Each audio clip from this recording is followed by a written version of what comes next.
amis dissert, on va se faire le débrief de ce quart de finale de Coupe de France OGC Nice Marseille. Mais avant toute chose,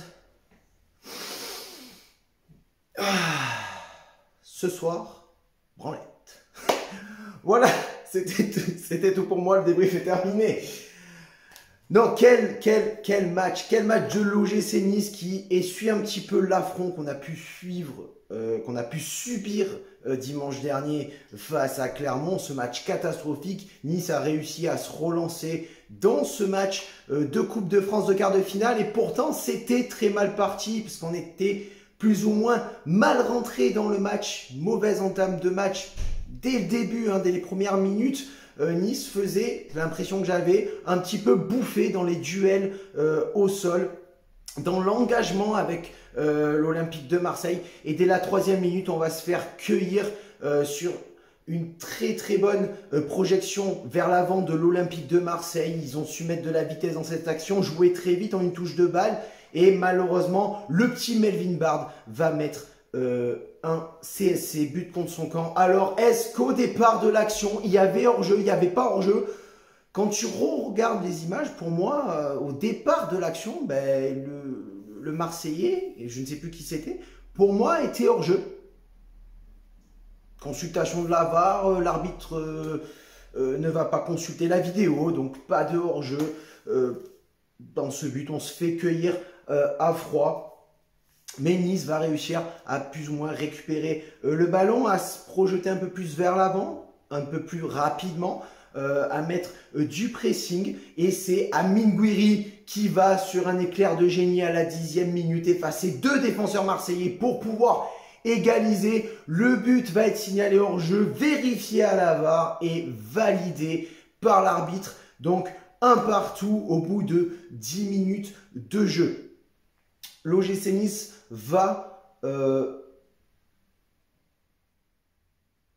commettre des petites fébrilités défensives. On va voir que quand Marseille arrive plus ou moins à mettre de la vitesse dans le jeu, eh ben, Nice va émettre quelques cafouillages défensivement.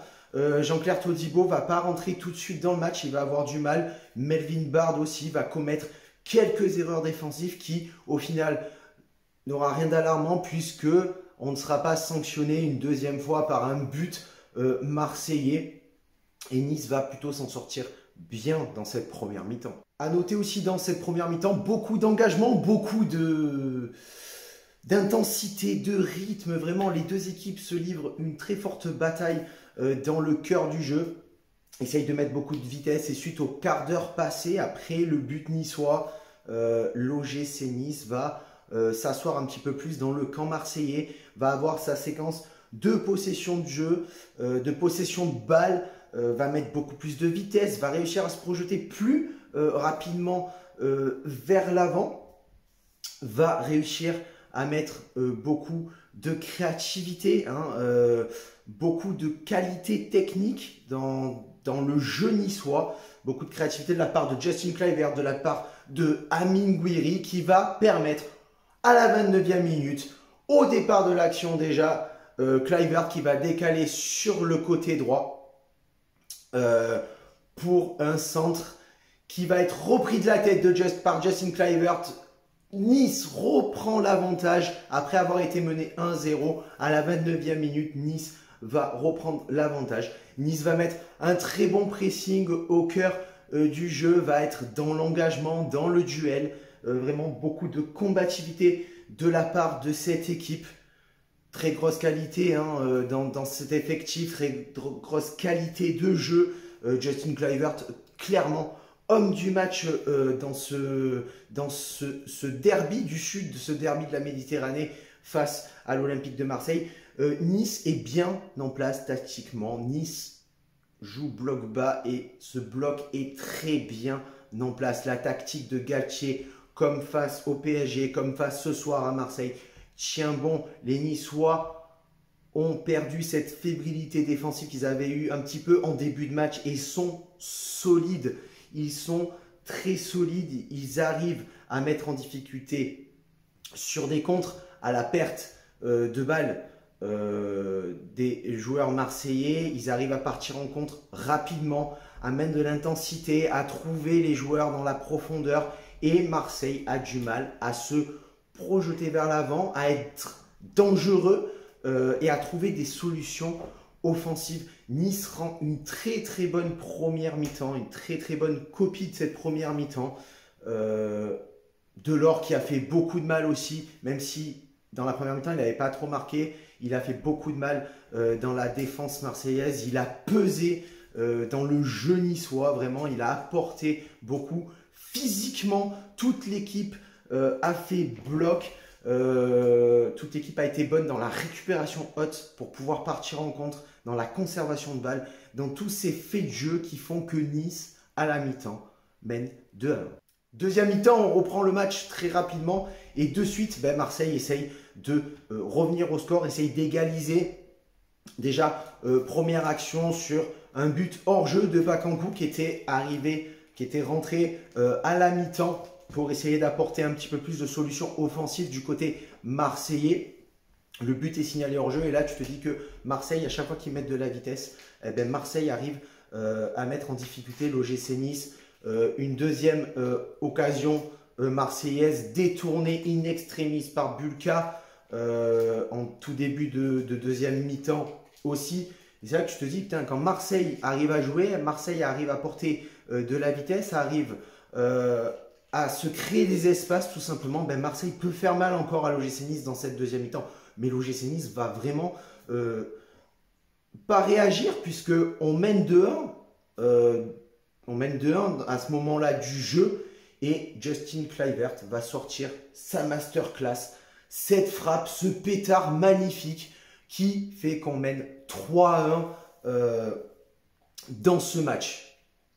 Nice va laisser volontairement le ballon à l'Olympique de Marseille, va continuer à instaurer ce bloc défensif très compact où Marseille va avoir du mal à jouer, Marseille va avoir du mal à créer cette occasion, à changer ce petit truc qui fait que ils vont essayer de contourner cette défense niçoise. Ils vont avoir beaucoup de mal, beaucoup d'intensité aussi dans cette deuxième mi-temps. Vraiment un match très engagé, très sérieux, très professionnel. On a vu du spectacle et c'est à l'heure de jeu que Andy Delors va crucifier et anéantir tous les espoirs de Marseille de revenir dans ce quart de finale. L'OGC Nice va rendre un match quasiment parfait jusqu'à la fin. Au final, après le but de Delors, légèrement chanceux, je ne te le cache pas. Mais l'OGC Nice va faire ce match fantastique qui va continuer d'écrire l'histoire en Coupe de France cette saison. On va affronter Versailles pour ce demi-finale. Donc Versailles va recevoir, du moins pas dans leur stade, parce que leur stade n'est pas aux normes, je pense, pour accueillir la Coupe de France. Donc ils avaient joué à Toulouse face à Saint-Etienne, je crois, ou je ne sais plus c'était qui. Voilà. Donc on va voir où on va jouer, on ne sait pas trop. Peut-être au Parc des Princes, encore une fois, je ne sais pas. Donc voilà, demi-finale, Versailles-Nice. C'est pas un club à prendre à la légère. S'ils sont en demi-finale cette saison, c'est que ils ont les qualités pour y être. Et ils ont les qualités de nous mettre en difficulté. Et on sait que Nice, quand ils jouent contre des petites équipes, ils ont tendance à baisser la garde et se dire que le match est quasi acquis et que le match est déjà gagné. Donc ne crions pas victoire, nous ne sommes pas encore en finale. Nous ne sommes pas encore au 8 mai au Stade de France. On verra ça bien plus tard sur ce Amit Nissar. Je pense qu'on va tous passer une bonne soirée, on va bien dormir et demain, on va pouvoir enquiquiner tous les Marseillais sur Twitter parce que ça va nous faire plaisir. J'en ai quelques-uns à contacter très prochainement là. Sur ce, ciao Viva la Bayetta et Issa Nice.